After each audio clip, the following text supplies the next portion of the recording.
5 বছর পর মুখোমুখি কথা ও কথার সন্তান কিডো। সম্পূর্ণ জানতে হলে চ্যানেলটি সাবস্ক্রাইব করে ভিডিওতে লাইক দিয়ে দেখতে থাকুন।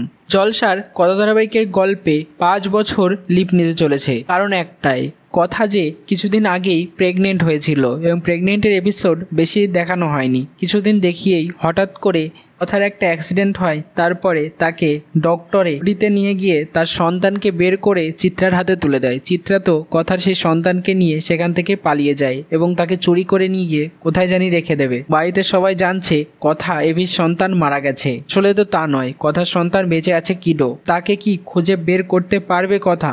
অবশ্যই পারবে।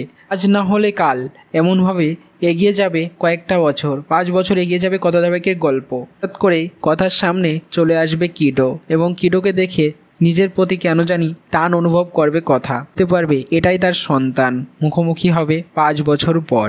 এমনটা এর আগে বহু সিরিয়ালে দেখা গিয়েছিল, যেমনটা এর আগে কে আপন কে পর সহ বিভিন্ন সিরিয়ালে দেখা গেছে। গল্পে লিপ নেওয়ার পর তাদের সন্তানগুলো তাদের মুখোমুখি হয়েছে। ইন্টারেস্টিং হতে যাচ্ছে তো কথা ধারাবাহিকের গল্প।